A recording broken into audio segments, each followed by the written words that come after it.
from the beautiful metaverse, and more specifically from beautiful Danville, Illinois, homeland of the Correllian tradition. And this is Midday with Reverend Don. And as you know, if you follow Midday with Reverend Don, you can type your questions or comments into whatever platform you happen to be watching on, and they will appear here in my chat room and we can talk directly.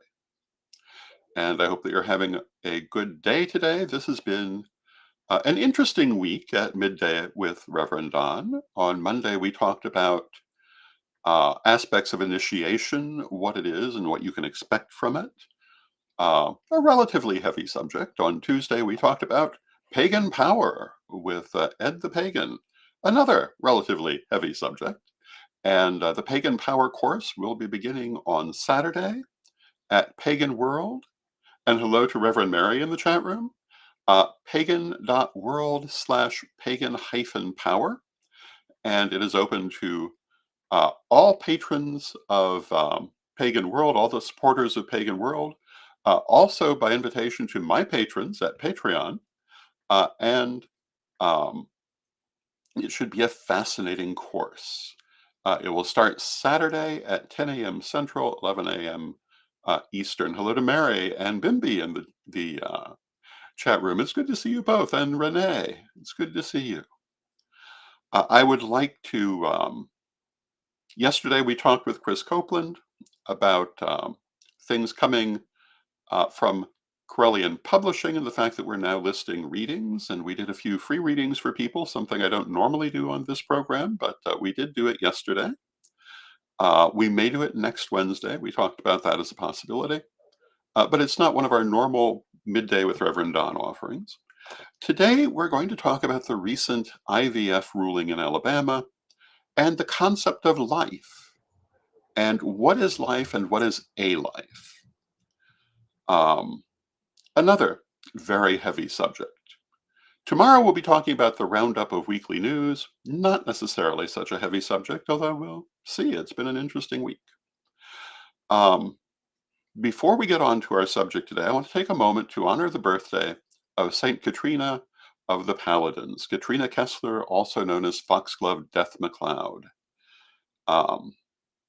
Katrina was I always say probably the most talented person that I have met in terms of being able to not only conceive but bring to pass the things she wanted to create. She only lived for 23 years in this world and did more in that time than many people do in a much longer period of time. And I want to stop and remember her on this day and her influence. And if you'd like to know more about Katrina, she has numerous offerings at Correllian TV, which you can find at CorrellianTV.com. She did in particular a series called Foxgloves Lost and Found. She also did some work with the runes, some study groups, a number of things. Very creative, very wonderful person. And it's very hard to believe that it's been 12 years that she has been in spirit, a long time. And were she living today, I believe would be her 35th birthday, and something she certainly never saw in this world. But let us take a moment to remember it in the spiritual world and to honor her legacy, which lives on in particular in the Order of Paladins. Now, regarding the IVF ruling, like I say, this is a fairly heavy subject, and I have a number of things to say about it. And hello to Antonio in the chat room. And I'm trying to make sure that I take them in a logical order. I want to start first with the order itself and reasons that it's problematic. So what I understand is that this began with people in Alabama who had been undergoing in vitro fertilization treatments, whose fertilized embryos were accidentally disposed of.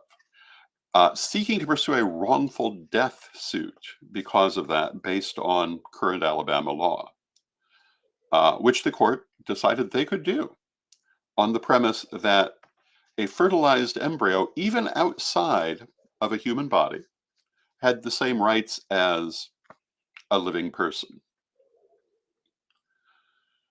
um, which is a pretty monumental decision when we come down to it. Now, it should be noted that even in conservative circles, this caused such alarm that Alabama has passed a subsequent law protecting IVF providers against their own law, which was signed into law, I believe, yesterday, um, which is also pretty remarkable when you think about it. Um, that you have to write a law to counteract your own law, um, because it went places you did not anticipate it going. But that's how life sometimes is. We don't always know where the consequences of our actions are going to take us.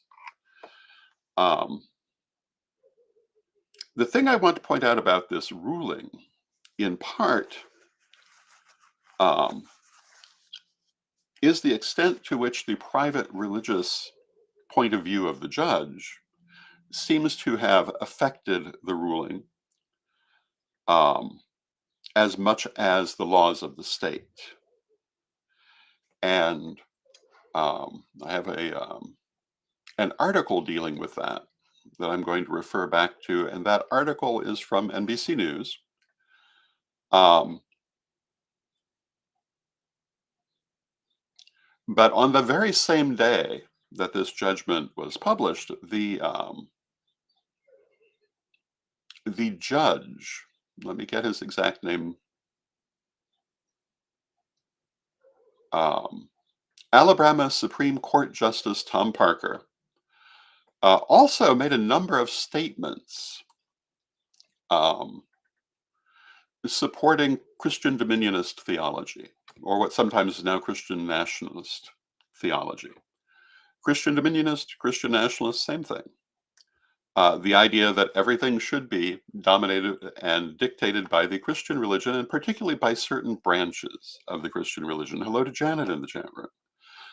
We'll come back to that, but part of the things that the Chief Justice was talking about is his support for the idea of the seven mountains, which is that Christianity, the idea that Christianity should dominate society, um, through domination of seven particular social facets, including education and the law.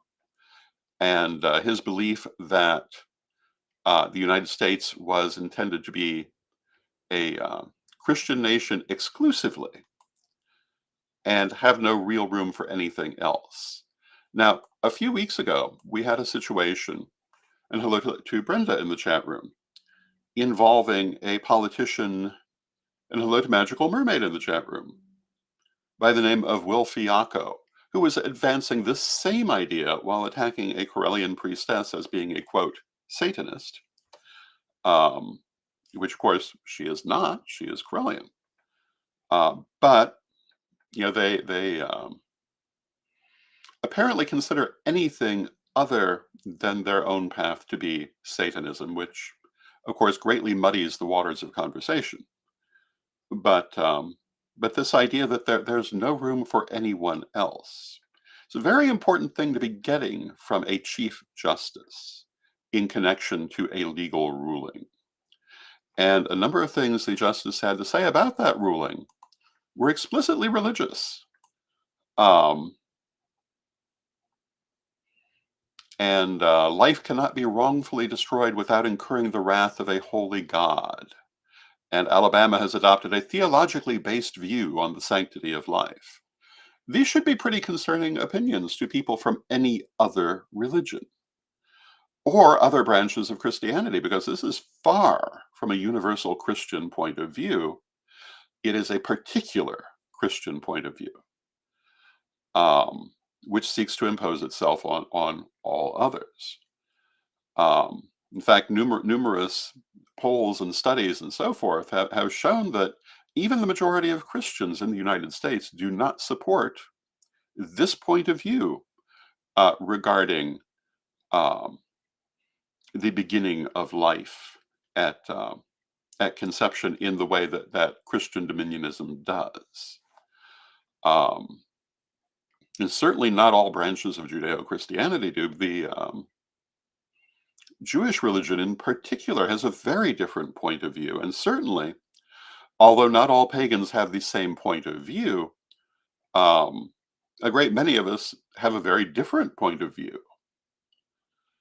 Um, and this is a reason for concern in a society that claims to acknowledge freedom of religion and religious point of view.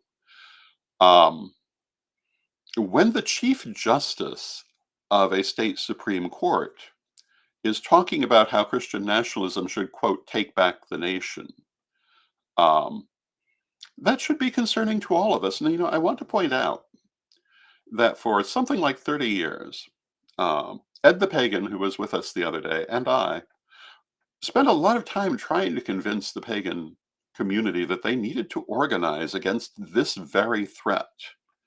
And we're able to get virtually no traction. I can remember about 10 years ago, I was covering, we were covering the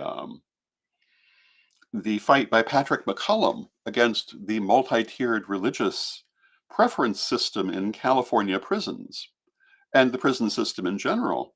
And I had pagans upset that we were bothering with it. They could not see the relevance of it.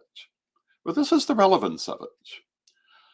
And, I have to tell you, the time to organize to head this off is past. There is no heading it off. We're there. We are, um, we're the House of York when the Lancastrians have recaptured the throne. Now is the winter of our discontent. And our question now is not how we can win the battle, but how we can survive the war. Um, and that really, I think, is where a lot of our political attention needs to be. We're not going to head off the Christian dominionist domination of a lot of these legal forms, but can we survive it long enough for society to turn it back? Everything that we see in history suggests society will turn it back. Um, but there's going to be a period of time that we're going to have to deal with it. And how badly is it going to affect our community? Now, I do not believe, as some people do, that their goal is to eliminate us. We make a very good straw man for them. They don't want to eliminate us, they just want to disempower us. But that still can be a lot of strife for a lot of our people. And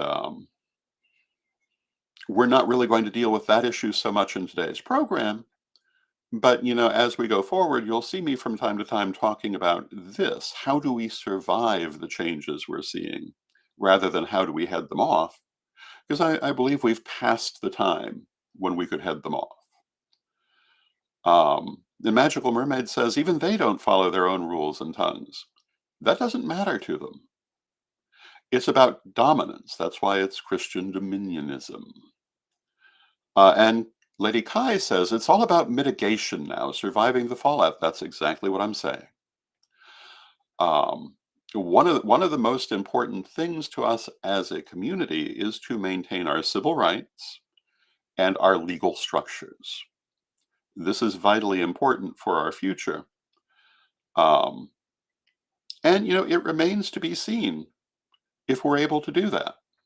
I've spoken about the Helms Amendment of the 1980s that would have eliminated religious protection for any religion using the term witchcraft as part of its theology. There have been attempts to remove our protections in the past. They may come again.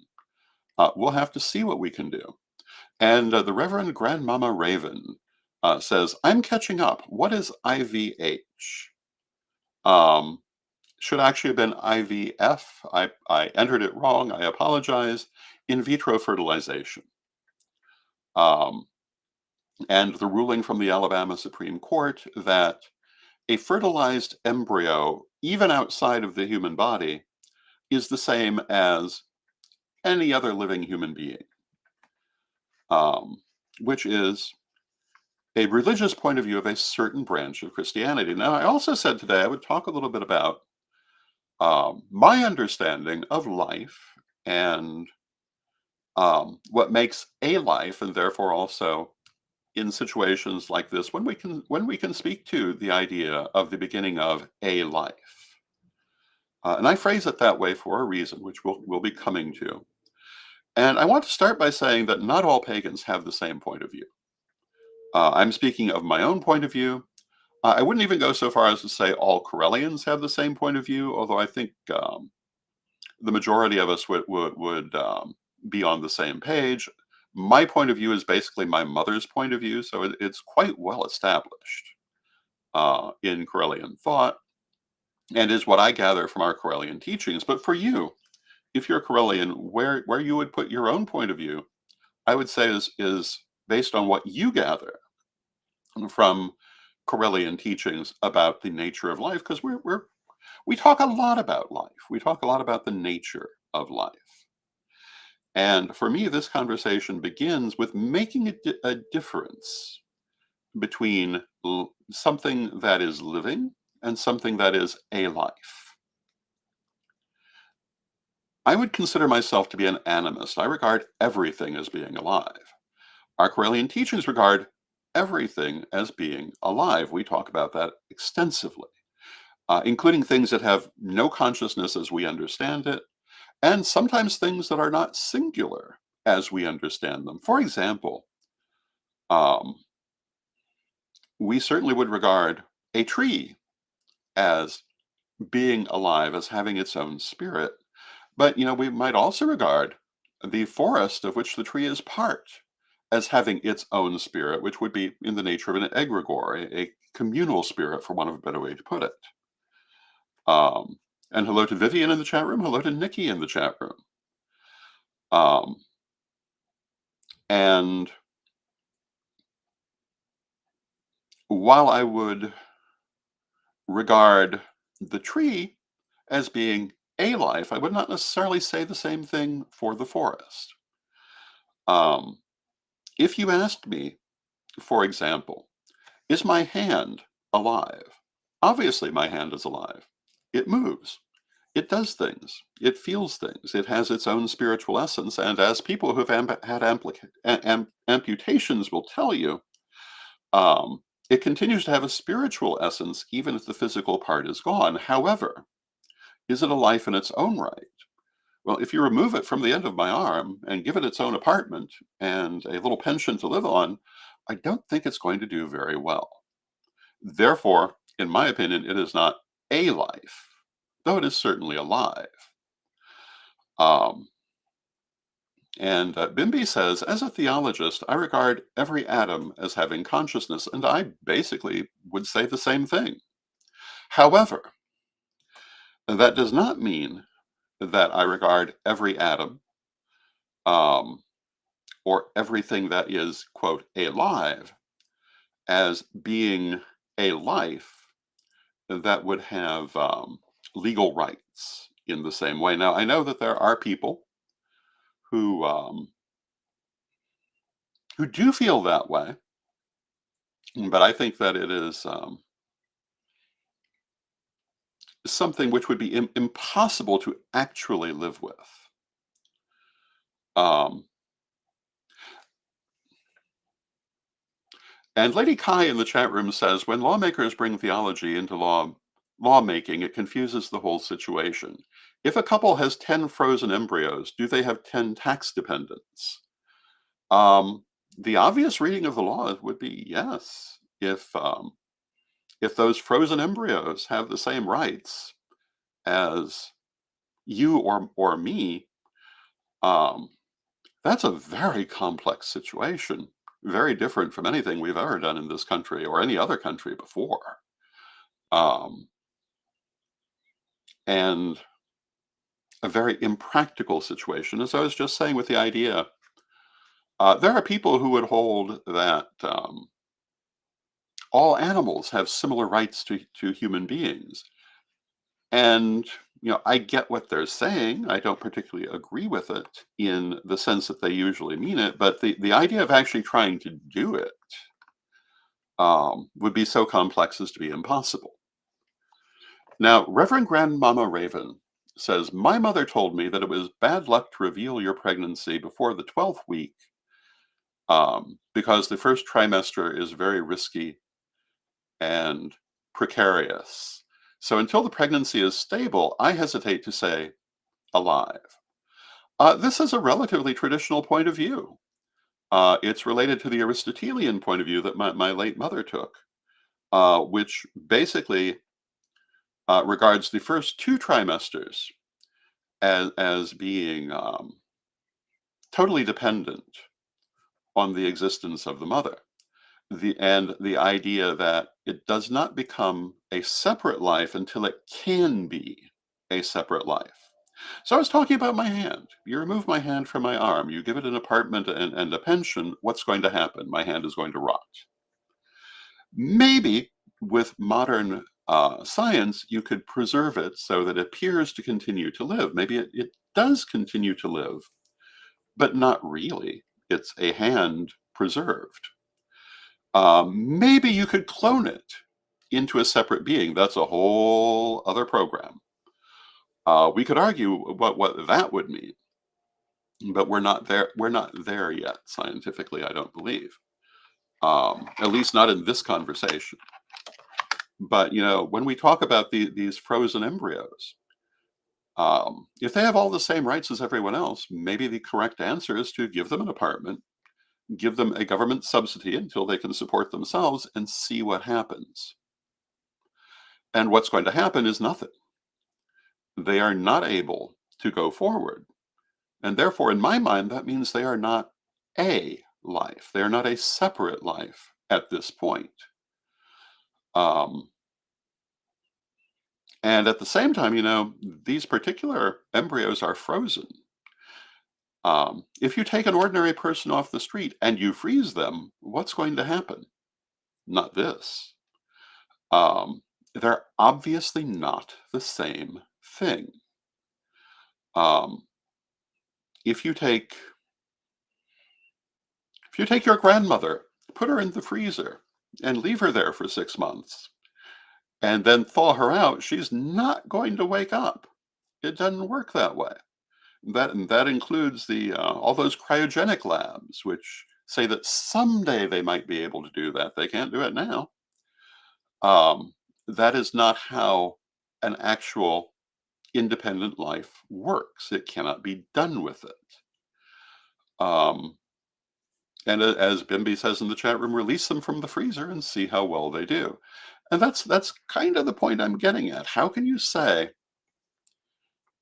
that something that cannot actually live in its current state is the same as the person sitting next to you? It really does not make a lot of sense um, when you disconnect it from all of the emotion that certain groups put around it. Um, Now, there are always very complex issues involved um, in this discussion. So don't let me say that this is a simple subject. And advances in medical science have made it far more complex. Um, so I will agree that um, the ability for an embryo to survive is possible much earlier in a pregnancy now than it was traditionally. The Aristotelian point of view held that only in the third trimester could you really think of the pregnancy um, as being a life, because it was at the point that it could live theoretically if it were born. But even then, um, the life actually begins with the birth. And people in this argument love to talk about what the Bible says, and and Christian dominionists love to point to a single verse in the Bible that supports their point of view in their opinion, because that verse, which I believe is in Jeremiah, could be read to support the idea of life beginning at conception. It's always the same verse, however, because it's the only one. The actual biblical point of view is that life began with the first breath and ended with the last. A point of view that I think that in the end I agree with. Um, and the people who support that point of view, such as the entire Jewish religion, don't have to point to just one verse saying that. There are dozens of verses explicitly stating that. And yet they keep making biblical arguments which are clearly anti biblical. Now, as a pagan, I don't really care what the Bible says. It has nothing to do with me. Um, and Magical Mermaid in the chat room refers to the war on reproduction rights in 2024. And that, I think, is really what we're talking about. And a lot of this has to do with issues that aren't terribly obvious. A lot of this actually comes down to racism. One of the things that I think has put us where we are is a few years ago, people were talking about how the continuing change in racial dynamics in the United States would, by the middle of this century, have the so called white race as a minority. I think that's a lot of how we came to get where we are politically, rather than all this biblical nonsense. Um, it's been pointed out repeatedly and shown quite directly that the Christian dominionist movement and so called fundamentalist Christianity really got its push as a response to desegregation in the late 20th century and a desire to go back to that. And mark my words, we'll see that coming up within just the next couple of years as they try to push back on that front. It is the next thing, or almost the next thing. They may have a couple of other enemies to take out first in their mind, but that's their, I think you're going to find their ultimate goal.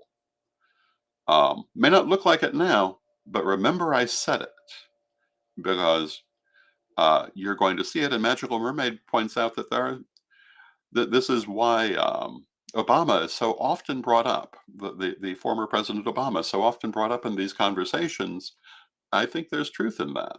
Um, I think this is very much about racism at its core, even though it's playing out on different fronts that have perhaps a more obvious threat to we pagans. Although I vehemently stand against all forms of racism, partly being a person of mixed racial descent myself. My family experienced the effects of racism on a number of occasions, including the murder of certain members of my family in the 19th century and economic discrimination in the 20th. I know exactly the effects of racism, even though I myself, being typing paper white in appearance, have certainly never experienced it. Um, but the women of my family went out of their way to marry the whitest men they could find so their descendants would not face those same things. Um,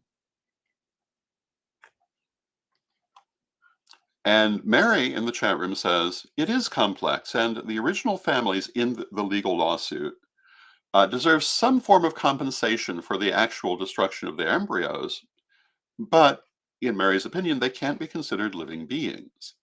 And that is what the Alabama um, state legislature has now enacted after the fact, saying that in situations like this, if a frozen embryo is accidentally destroyed, there are financial damages for the family, but they're limited to what they paid for the service. But I don't think that affects these people who still have a claim resembling murder against the wrongful death against the IVF people. And hello to Brian in the chat room. And Grandmama Raven said, Reverend Grandmama Raven says, it's far from a simple subject. Um, and she says each pregnant woman will have a different opinion of when their fetus becomes another person from themselves. For example, when they start talking to their child. And to me, as a pagan, this is complicated by my belief that the spirit comes to the parent long before the birth. My nephew Jason talks about having memories of his parents before he was born, I think before even he was conceived. A number of people I know can say this. I believe the spirit may be around the parent years before even the conception. But that's the spirit, not this life. And this is why I make a difference between these things. And hello to Joanne in the chat room. But with that, I see we've come to the end of our half hour. I could certainly continue on this subject. If you want me to continue on this subject, let me know. I'm sure we will be coming back to it because this is a fight that, while it's been going on for a long time, the fight against Christian dominionism is only going to intensify. And we'll be talking about many subjects dealing with this in the future. But to me, one of the most disturbing aspects of this is the extent to which the religious prejudices of the judge were so very publicly involved in the decision. Um, but again, I'm sure we'll come back to it. Tomorrow, we'll be talking about the roundup of news stories for the week. And hello to Reverend Michael in the chat room. I want to thank you all for joining me. I love talking to you. I love seeing you all. I hope you found this an interesting subject. Um, and I will see you tomorrow. And let us close with our prayer, as we always do. Divine Mother Goddess, Divine Father God, beloved ancestors, we ask you to help us to maintain strength in the face of adversity and to have confidence in our identity as members of the pagan movement, or however we define ourselves, in a world that is not always friendly to us. And help us to rely upon your strength as well as our own as we go forward. Help us to maintain our confidence and our faith in the power of life and love. Divine Mother Goddess, Divine Father God, beloved ancestors, we thank you with great love and thanks, knowing you are always with us. But from respect, we thank you for your presence, and may you be blessed now and always. And I thank you for your presence, and may you be blessed now and always. And again, I will see you tomorrow.